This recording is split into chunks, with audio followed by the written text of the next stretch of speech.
We now finished cutting the piece for the front. Again, it's the same size piece that the GPU sit on in the front and the back. We're going to go ahead and use it for the front. We'll do the back piece in another section of this video. Now, you're going to use the two holes that already have pre-drilled into the shelf in the front on the top. So we're going to use a 10 by 24 by half bolt, and we're going to use a 10 by 24 nut naturally.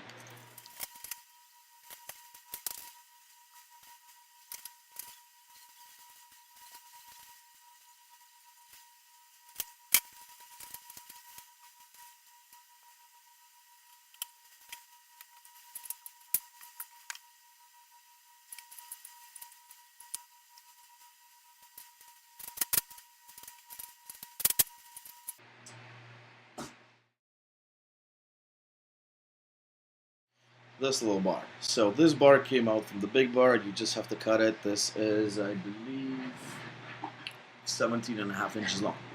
Should fit right on the side.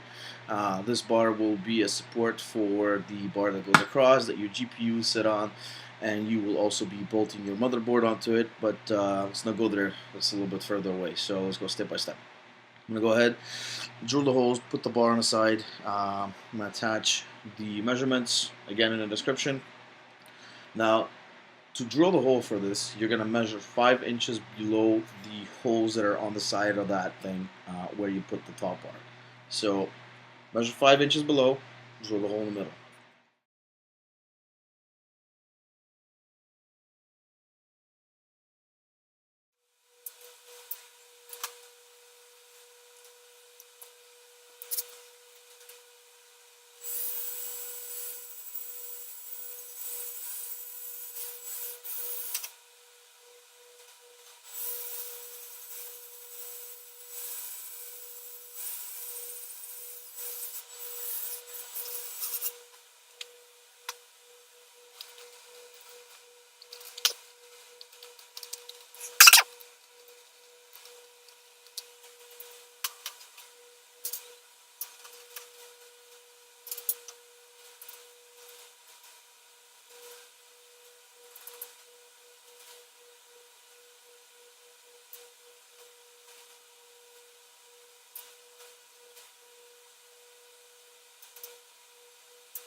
Alright, side piece done. So that's the piece that the motherboard goes on.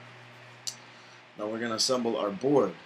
We're going to do it on the table because we don't want to assemble the board while it's in the air or while it's on the side. Likely you will bend the CPU pins, making your board paperweight. So for this setup, we chose a 8 gig RAM DDR4.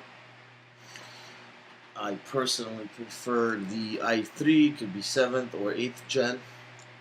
Now if you're going with a Z370A, you're going to be 8th gen. If you're going with a 270A, which is also fine, it's going to be 7th gen. Now I do recommend the Asus, especially if you're in Canada.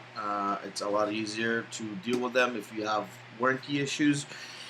Versus many other boards, especially Gigabyte. Gigabyte's actually a little bit easier if you're in the US. If you're in Canada, you got to ship it to them if you have an issue and wait for the return. Turnaround could be 2 to 3 weeks. It's a nightmare on one of my other boards that I have. So Asus for me is the way to go. You can buy this board at Canada Computers.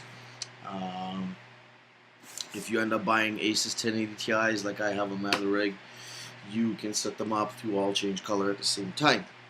Another reason why I like the Asus board is because it does have the power on button built in on it.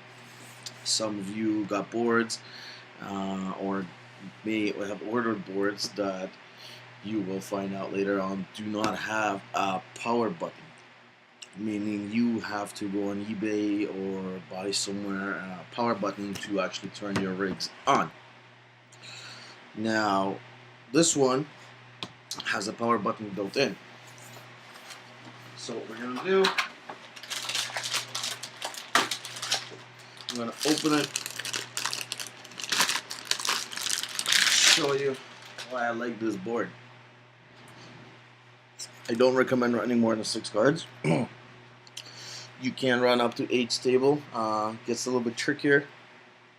After that, if you take a look right here, you got power on board and the memory button as well. Sorry, power on button. Very simple board, easy to use, good looking, not too much to it. Now, just so you guys are aware, if you want to plug in more, you are able to. You got 1, 2, 3, 4, 5, 6, 7 PCIe slots. You got a M.2 connector here. Now there's another M.2 connector under here that if you want, you just have to remove the screws and attach. I do have M.2 connectors, we just won't be getting into it right now. There's 2 different types, I only use the one. That'll be another video. So what I'm going to do right now is, it's pretty self-explanatory. I'm going to take off the CPU protective cover, put a CPU in there, pop a RAM, and then I'm going to mount this on the front, facing the front side, just like on the other rigs, just because it's easier to access, and the wires actually go from inside the rig versus the outside. It just looks cleaner. Now what we're going to do is we're going to use the holes that are built in on the board, and we're going to use those same 1024 bolts. So we're going to put the board up on the shelf, we're going to mark our holes, we're going to drill them, and I'll show you what to do if you don't have spacers. Now, very important, the back of the board is exposed. You do not want metal touching metal. You want it spaced away from the shelving unit, given the fact that it's metal.